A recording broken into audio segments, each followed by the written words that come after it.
Бәріңізге ассалаумағалейкум. Президенттерін әскеше ауыстыратын қырғыздардың бізден мықты халық екенін білесіз бе? Алақандай картада тұрса да, алты құрлықты несімен қорқыта білді. Жоғалып кетудің азақ алдында тұрған Алатаудың ар жағындағы ағайындардың бүгінгі жан түршігерлік жағдайын білесіз бе? Кенесары ханның басын алып, денесін қорлаған қырғыздарды кешіре аламыз ба? Ресей мен Қытайдың қыспағында қалып, азапқа ұшыраған қандастарымызды қорғай аламыз ба? Осы сұрақтардың жауабын сізге білген дұрыс.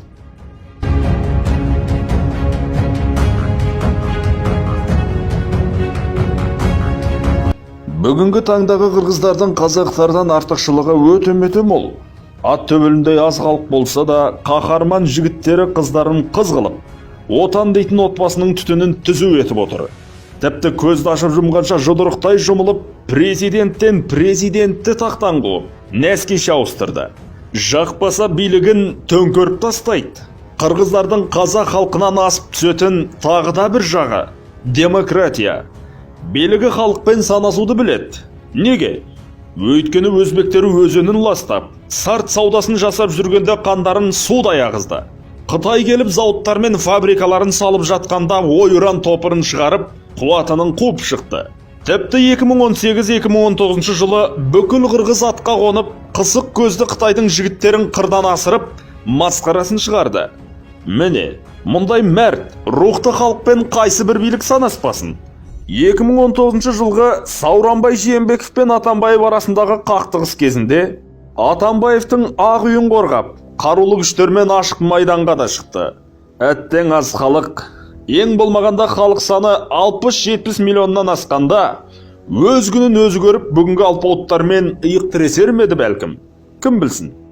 Бір кездері қазақ пен қырғызға да мәлім Чувак Ажы молда, мен бұдан бұлай орамалға қарсы шыққан билік басындағылармен амандаспаймын, саламын қабыл алмаймын, жаназаларына бармаймын, шығармаймын да, тіпті қатыспаймын.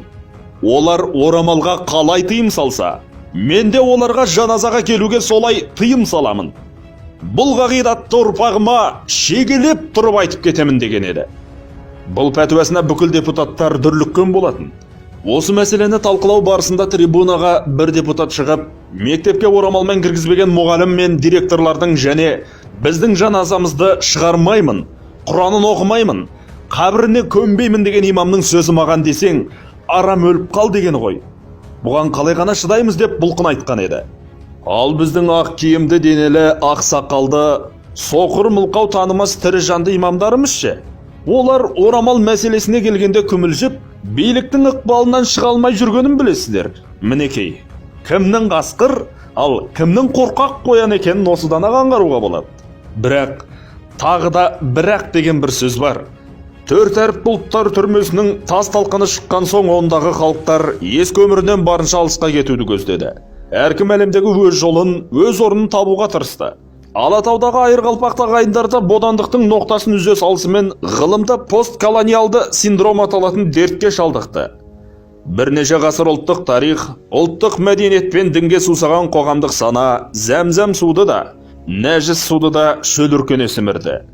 Қырғыздар арасында әсіресе ұлтшылдық белең алды. Ағайындарымыз тарихты метрлеп, тоннала бөлшіп, көршілерінен әлдеқайда ұлы екендігін дәлелдеп бақты. 90-шы жылдары басталған бұл науқан бүгінге дейін жалғасып келеді. Оның жемісін медиа кеңістікте оңай байқаймыз. Көптеген антиқазақшыл қырғыздар медиа кеңістікте, әлеуметтік желілерде өз ойларын насихаттап жүр. Оларды бірнеше түрге жіктеуге болады. Бірінші топ супер қырғыз ұлтының болғандығына сенетіндер. Олардың ілімінше Еуразиядағы көптеген түркі халықтары, соның ішінде қазақтар да қырғыздардың сарқытымыз.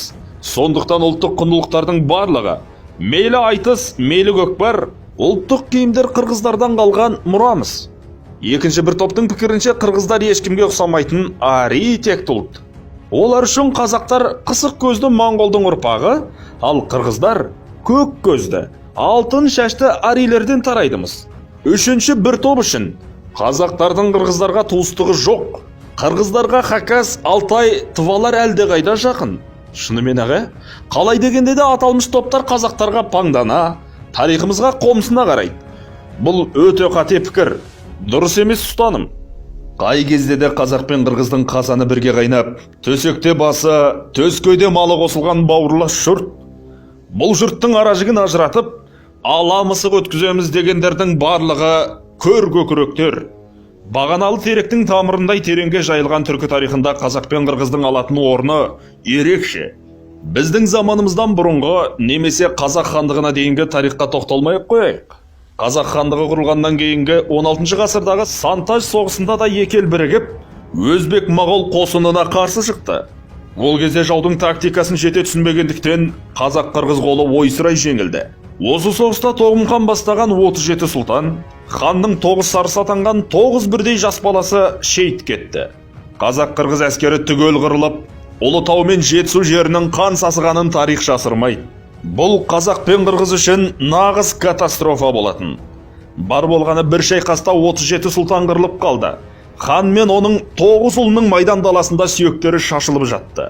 Сол бір кезеңдерде қазақтың сайын даласын өзбек-моғол әскері шарлап кеткен еді.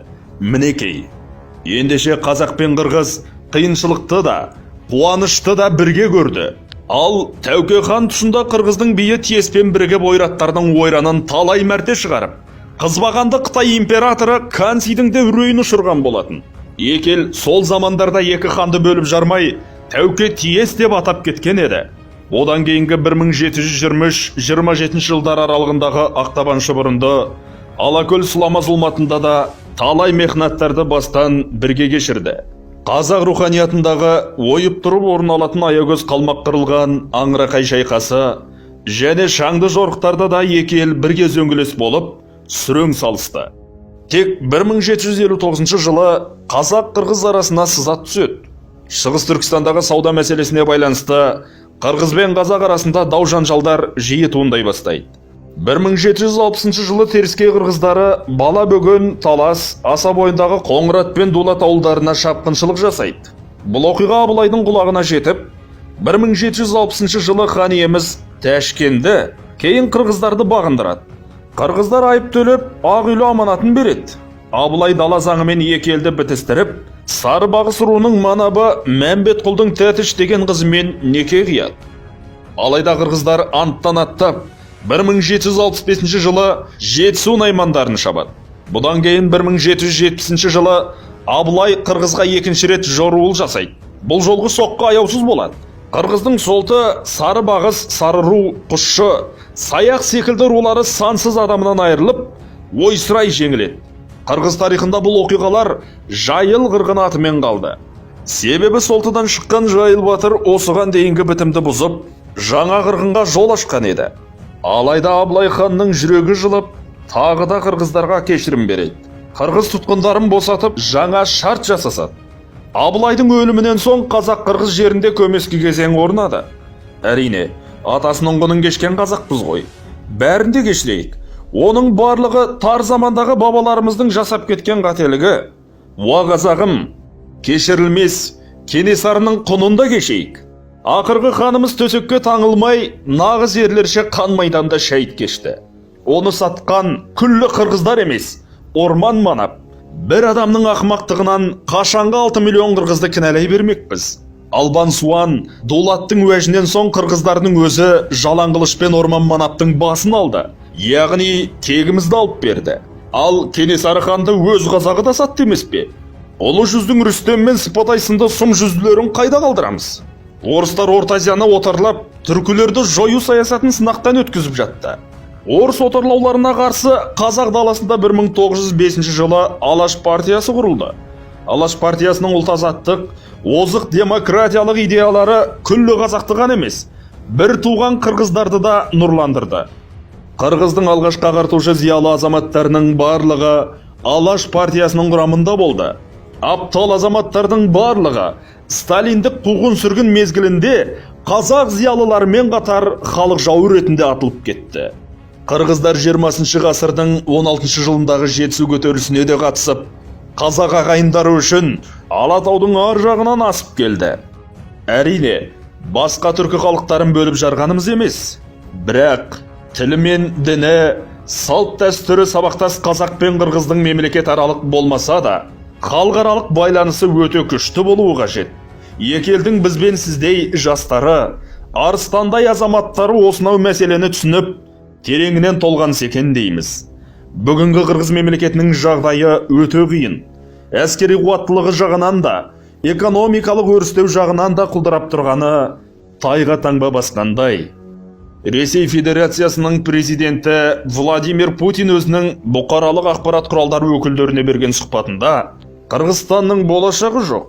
Бұл мемлекет көп өтпей-ақ тарих сахнасынан жоғалуы мүмкін.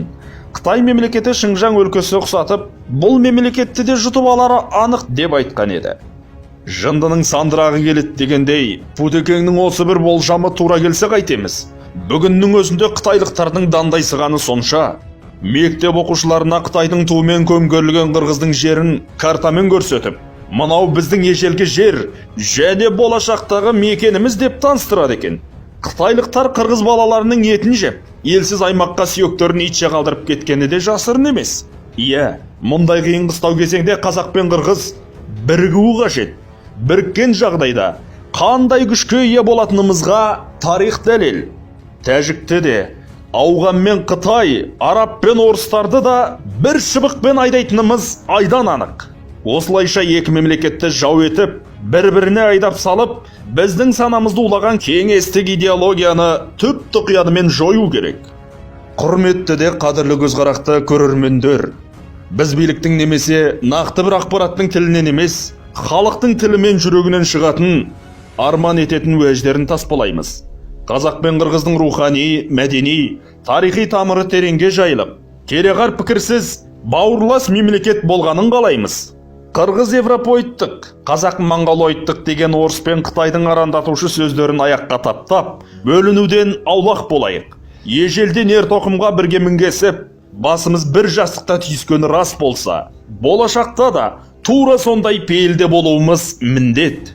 Алла тағала екі елдің елдігін мәңгілік, туын тұғырлы, тәуелсіздігін ғұмырлы етіп, ұлт-араздық қақтығыстан аман қылып, қияметке дейін қоныстас ел болып қала беруімізді нәсіп етсін. Мәтінді оқыған Айдос Оразай, жазған Бағжан Бақбергенұлы, сіз үшін білген дұрыс.